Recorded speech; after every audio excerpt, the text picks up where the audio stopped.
Jane, can I hand over to you? Thanks, Julia, and thanks for that introduction.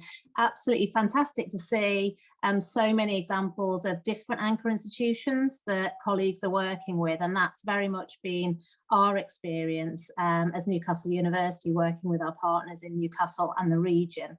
I'm just going to spend a few minutes sharing some of the experiences for higher education in a national context, and then maybe explaining some of the work that we've been doing in Newcastle with our partners, and finally just a specific example which I hope is of interest in terms of the way we've responded to the pandemic working together.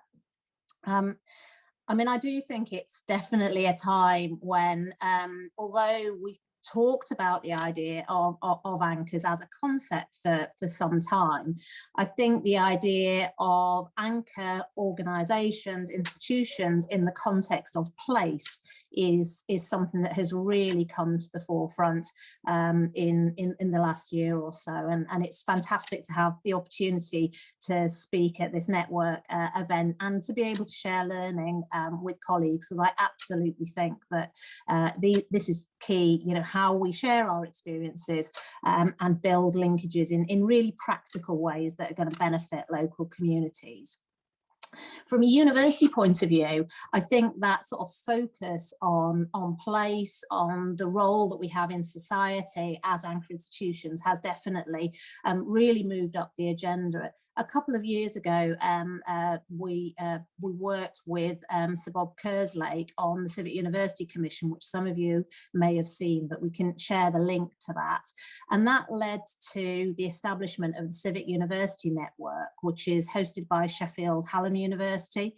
Newcastle University is one of the founder partners, and that's really about bringing together universities with other partners in different sectors to share learning and to help shape and influence policy and best practice. There are over 70% of the UK's higher education institutes are members of that network, and we only launched last May, but we've been doing a number of events focusing on different areas, culture, and we're doing a lot of work with the NHS Confederation at the moment about the relationship with the NHS, thinking about the economy and recovery and how we work together. So a lot going on there. There's also over 60 universities who've signed up to develop what's called civic university agreements, which is really setting out with our partners how we are making a contribution to local places. So there's some quite interesting examples of how we measure impact and work on that. I guess to say a little bit about, so what's that look like in Newcastle? I think it's fair to say that as a university, Newcastle has worked with our partners a lot over many, many years. Indeed, we were founded by the pioneers of the Industrial Revolution. So we're firmly rooted in our communities and place. But we have really built on those partnerships in recent years, and in particular have developed an approach called Collaborative Newcastle, which brings together our anchor partners in local government, in the NHS, and with universities and business and local communities to really think about how do we work together to make Newcastle a place which is links together health, wealth and well-being. It's a real sort of systems-based approach, and we've done that within a framing of thinking about people, planet and prosperity. So we've got a huge amount of work which has been going on in relation to health and social care integration that has really been driven forward quite remarkably in the last year or so. We've got a pillar of work which relates to growth and economic prosperity, and then a range of work that links to the planet in terms of net zero and climate change.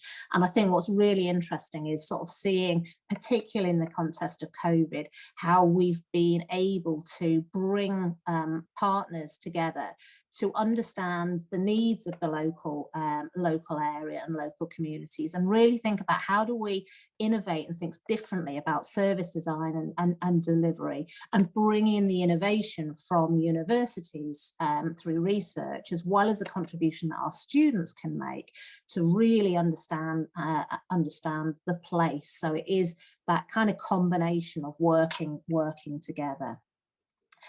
The specific example that I wanted to share with you, and there are many that we could talk about, but the one that I really thought was a good example and very timely is the work that's been done around developing an integrated COVID hub for the Northeast.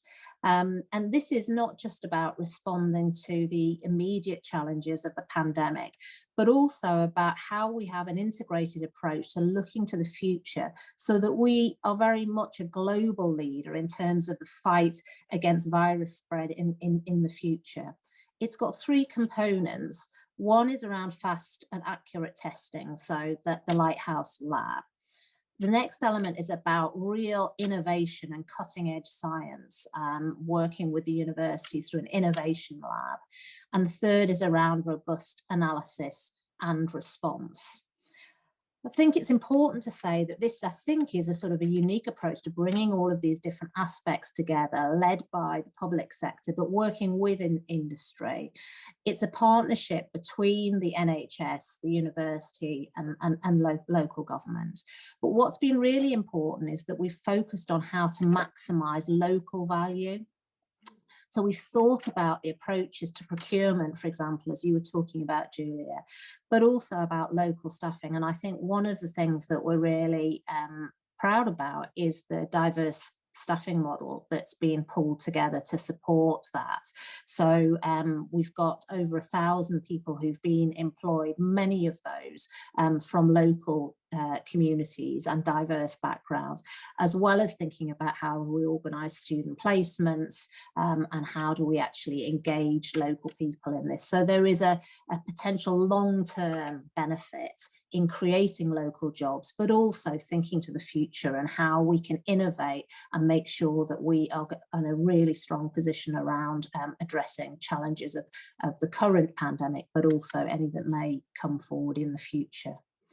So I think I'm conscious that we've got a lot to get through, and I'm really keen to hear from the other speakers and to have the questions. So I will draw it to a close there. I do think that now more than ever, there is a time for us to sort of think about our shared values, our focus on what we do as anchor institutions in terms of our places and the communities we serve, and that actually there is a lot that we can learn from each other to make a real difference. Thank you.